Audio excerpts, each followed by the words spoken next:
Here we have a situation where there are hurricanes, not one, not two, but a whole bunch of hurricanes, right? So there's some hurricanes on the left side, the east coast of Florida, and there's another hurricane about to drop on the west coast of Florida. What does this mean for the entire Florida peninsula? It means the next couple of days, we're going to have some rolling flooding. We're going to have inland flooding. We're going to have possible tornadoes. There might be a lot of electrical outages. Now it's time to start connecting and building and making sure that you have everything you need, your supplies, to get you through this disaster that's about to come, this impending disaster. Right now, I'm actually passing some folks that are already prepping for potential power outages. You can see them actually doing that. I'm also quite interested in your opinions when it comes to the hurricane preparedness of your city, council, county, and overall state preparedness. Do you think that even though we're used to hurricanes, that you're actually prepared for them? Are you thinking that maybe you're not quite prepared for the hurricanes, and so you're going to need additional time to get prepared? But unfortunately, right now, Florida, most of the airports are closed, so you can't leave because word has it that this one called Idalia, Hurricane Idalia, is going to make landfall late today and early tomorrow. Today is the 29th of August, and then tomorrow is the 30th of August. So expect lots of delays everywhere. Word has it like right now with the Tampa Bay, Florida area, the airport's closed. The airport's closed, and all flights have been canceled. So it's gonna be difficult, if not next to impossible, to get flights out of Tampa Bay. Okay, I think in a way that's a good planning strategy to go ahead and close the airports, right? Because who wants to risk that, right? Again, I'm putting this out just as a public service announcement. Please stay safe. If you're not already in a safe location, now might be the time to start heading. We don't have enough time before this thing actually shows up, right? You can kind of see a little bit of the clouds. They look a little eerie because you know what happens. You have what they call outer banks that actually show up as the thing circulates. You know, you have the outer banks, and those outer banks, they're very deceptive because I've been through, I think, two major hurricanes.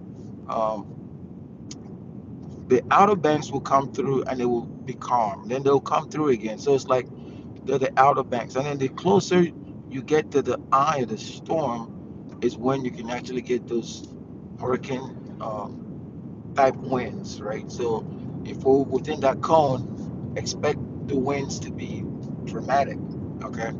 A lot of people are prepping. I've been driving around, and the only part that I was a little bit disappointed about was the gas stations. So some gas stations that are not affiliated with the big distribution companies, you know who I'm talking about, the brand names, they are open. But the ones that are affiliated with the big distribution slash brand name companies, those ones somehow either have their pumps tied up or they have notations saying that they are out of fuel.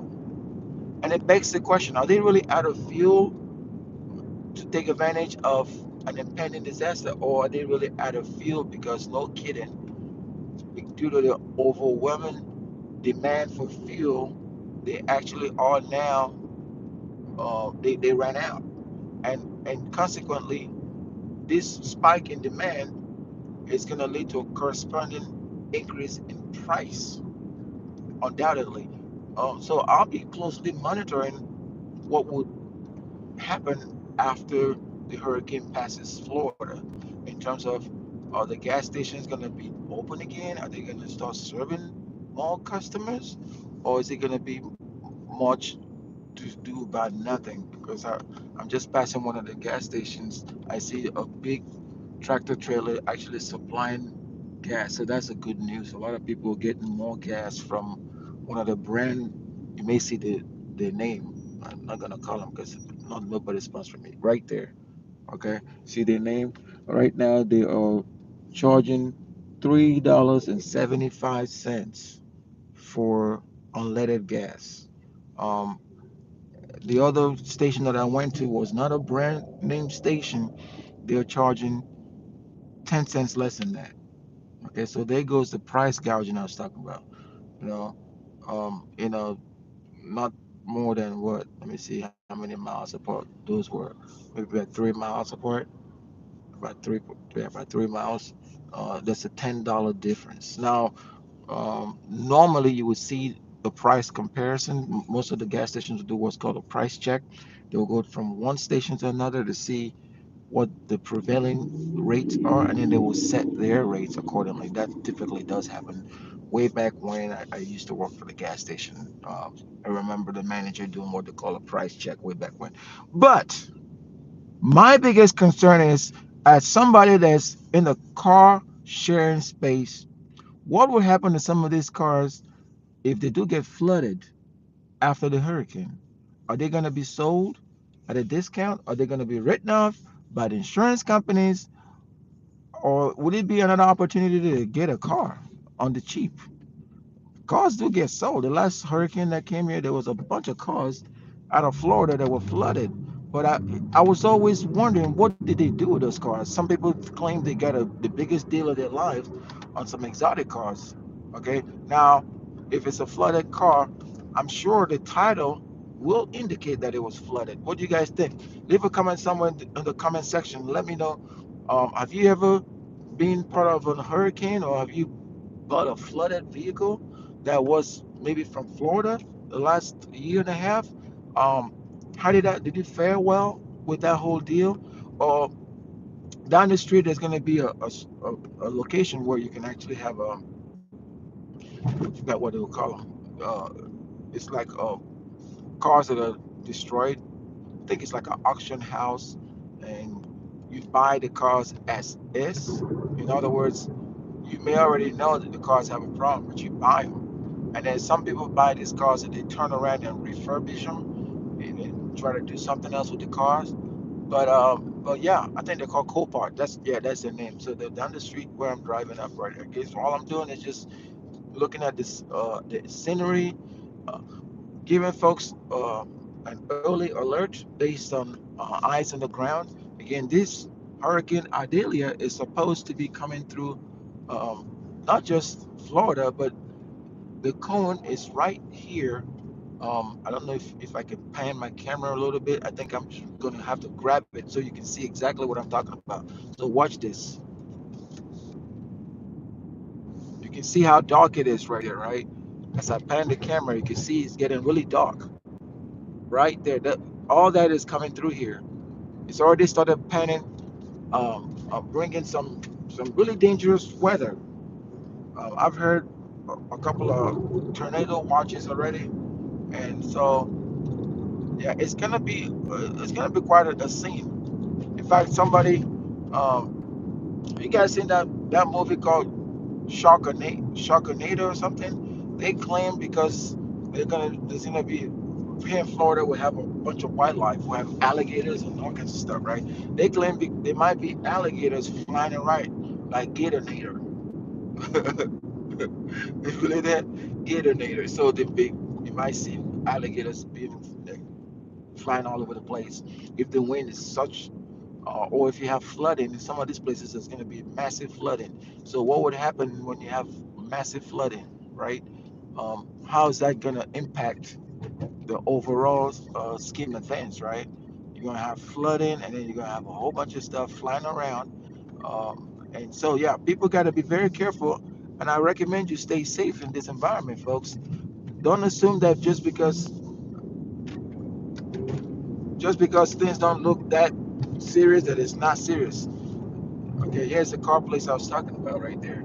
I see a whole bunch of people lined up. It's a bunch of cars. In fact, it looks like they're taking those cars and they're basically taking them to a different location so they don't have to worry about what could happen to the cars. Because again, there's an inventory.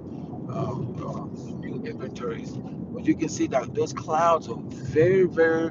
Uh, they look they look bad. They look really, really. Oh my God, they look bad. Those clouds look like they're about to wreak havoc on somebody. Let me see if I can show you some of this from the outside of the window so you can see it. Yeah. Those clouds look crazy. You see that? You see that cloud? That is crazy clouds, man. I'm telling you. I wouldn't want to be caught up in any of this. So I really recommend now's the time to get to a safe spot if you're watching this stuff. And I'm telling you, it doesn't look good at all. It's getting ready to come down, and once it starts, it's projected to come down today, later on today, and going into tomorrow. So please, if you don't have a place, if you have a plan to go to a shelter, now it's time to start packing up all your stuff, getting ready to go to the shelter. Most places that I know are closed right now.